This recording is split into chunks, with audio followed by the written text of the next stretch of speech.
അർജുനനും സുഭദ്രയും. ഗദായുദ്ധത്തിൽ കെങ്കേമനായ ബലരാമന്റെ അടുക്കൽ ഒരുപാട് രാജകുമാരന്മാർ പഠിക്കാൻ എത്തുമായിരുന്നു. പാണ്ഡവരിൽ ഭീമനും കൗരവരിൽ ദുര്യോധനനുമായിരുന്നു ഗദായുദ്ധത്തിൽ മിടുക്കർ. ഭീമൻ ശക്തനാണ്, പക്ഷേ വിദ്യയിൽ ദുര്യോധനന് മിടുക്കു കൂടും.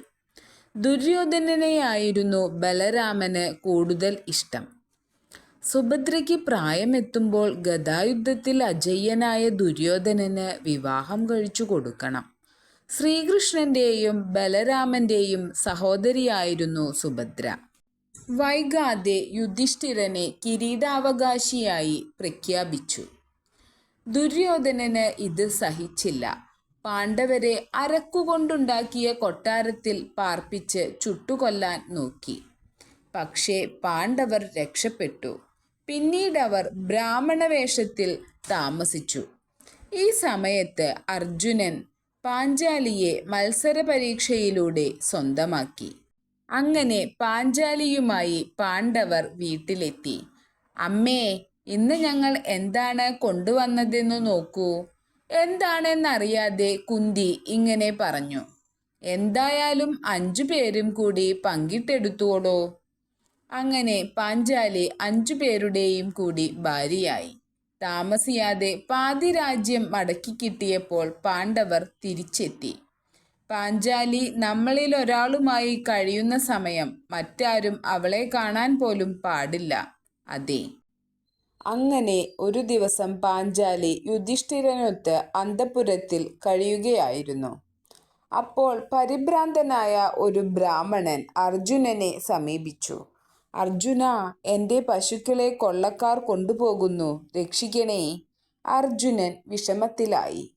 "എൻ്റെ ആയുധങ്ങൾ യുധിഷ്ഠിരൻ്റെ കിടപ്പറയിലാണല്ലോ, എന്തു ചെയ്യും? നിയമം തെറ്റിച്ച് അന്തഃപുരത്തിൽ കടന്നാൽ 12 വർഷം നാടുവിട്ടു നിൽക്കണം.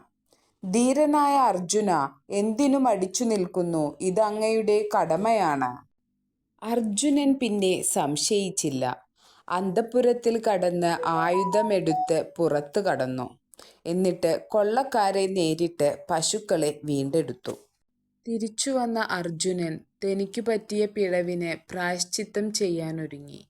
"ജ്യേഷ്ഠാ, ഞാൻ വാക്കു തെറ്റിച്ചു. 12 വർഷത്തേക്ക് യാത്രയാവുകയാണ്." "അരുത്, ഞാനത് ക്ഷമിച്ചിരിക്കുന്നു. നിയമം നിയമമാണ്. അത് ലംഘിക്കുന്നവർ ശിക്ഷ അനുഭവിക്കണം.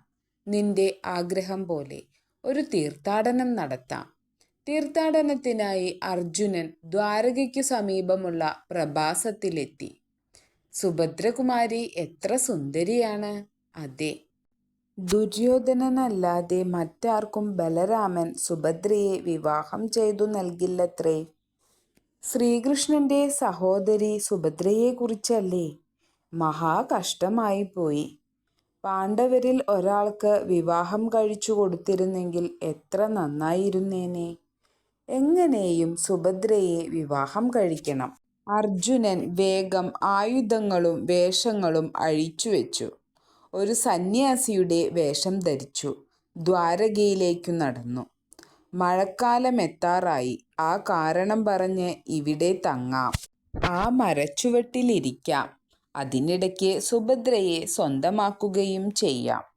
സന്യാസിയെ കാണാൻ വൈകാതെ ദ്വാരകയിലുള്ളവർ എത്താൻ തുടങ്ങി. എന്തൊരു തേജസ്സാണ് ആ മുഖത്ത്!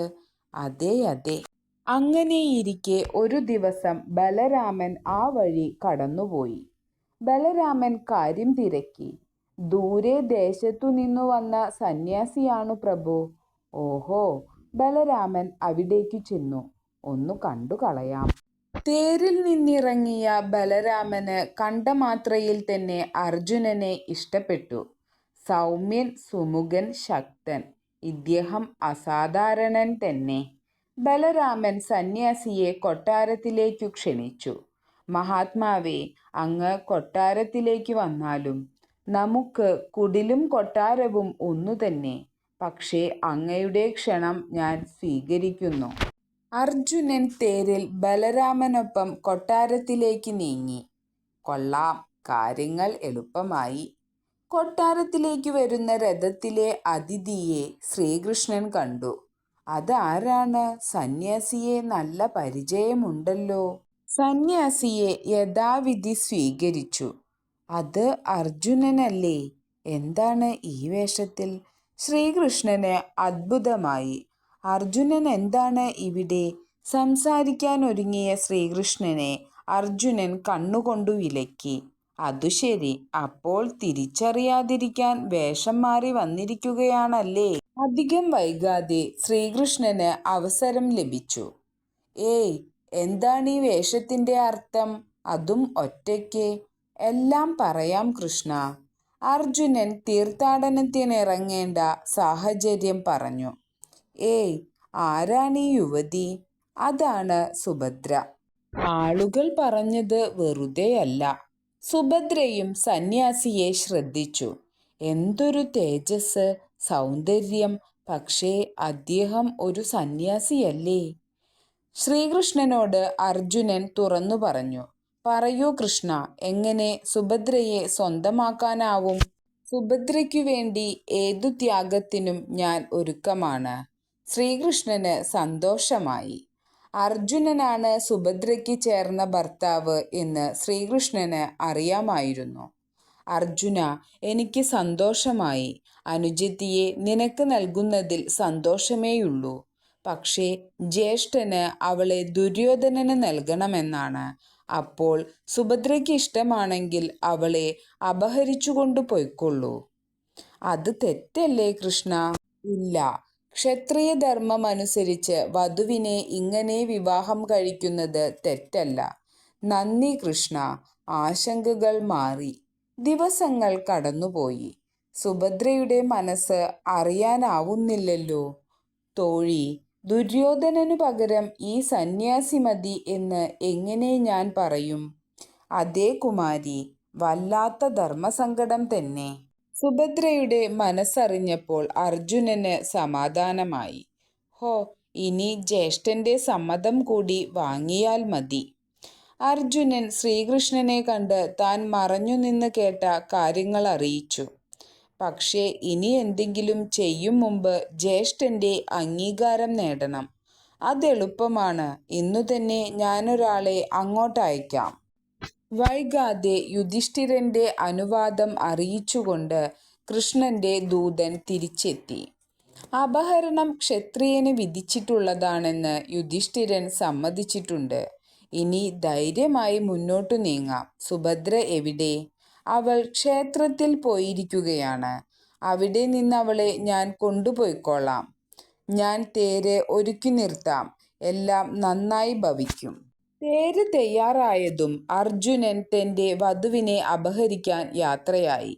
അതേസമയം ക്ഷേത്രദർശനം കഴിഞ്ഞ് സുഭദ്ര കൊട്ടാരത്തിലേക്ക് മടങ്ങാനൊരുങ്ങുകയായിരുന്നു. ഈ പ്രാർത്ഥനകൾ കൊണ്ട് എന്തു പ്രയോജനം? ആ സന്യാസിയുടെ ഭാര്യയായിരിക്കാൻ എന്നെങ്കിലും എനിക്ക് കഴിയുമോ?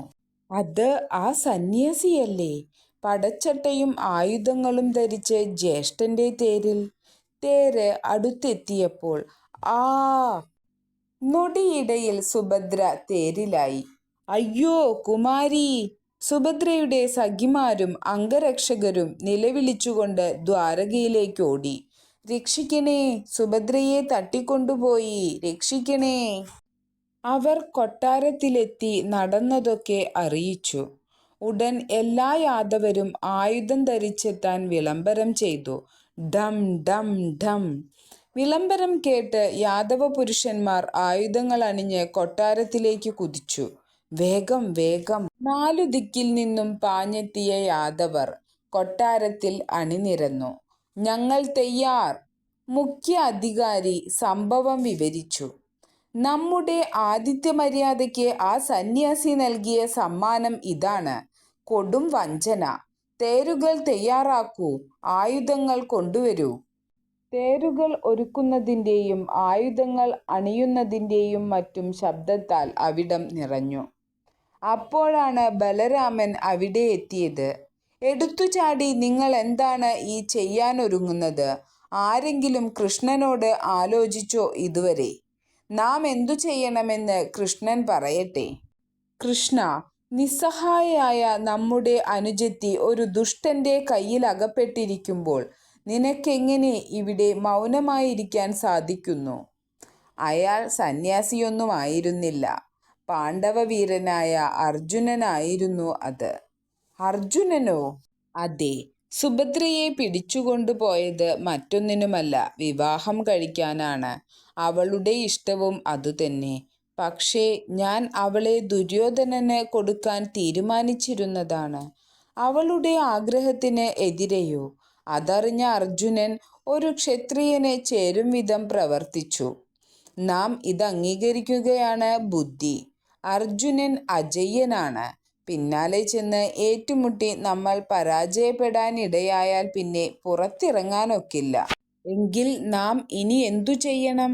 അവരുടെ പിന്നാലെ ചെല്ലുക, അവരെ ആശീർവദിച്ച് കൂട്ടിക്കൊണ്ടുവരിക. അതിലൊരു നാണക്കേടുമില്ല. ഉടനെ ബലരാമനും ഏതാനും യാദവ പ്രമുഖരും പുറപ്പെട്ടു. വൈകാതെ വഴിയിലൊരു മരത്തണലിൽ വിശ്രമിക്കുകയായിരുന്ന അർജുനനെയും സുഭദ്രയെയും അവർ കണ്ടെത്തി. ബലരാമൻ അവരെ സമീപിച്ചു. നിങ്ങളെ മടക്കി വിളിക്കാനാണ് ഞങ്ങൾ വന്നത്. ദ്വാരകാപുരിയിൽ വെച്ചാകട്ടെ നിങ്ങളുടെ വിവാഹം. വൈകാതെ ദ്വാരകയിൽ വെച്ച് അവരുടെ വിവാഹം നടന്നു. ദിവസങ്ങൾ കടന്നുപോയി. അർജുനന് ഇന്ദ്രപ്രസ്ഥത്തിലേക്ക് മടങ്ങാറായി. നാളെ നമ്മൾ പുറപ്പെടും. ഇന്ദ്രപ്രസ്ഥത്തിൽ യുധിഷ്ഠിരനെ കണ്ട് അവർ അനുഗ്രഹം വാങ്ങി. സന്തോഷമായിരിക്കൂ.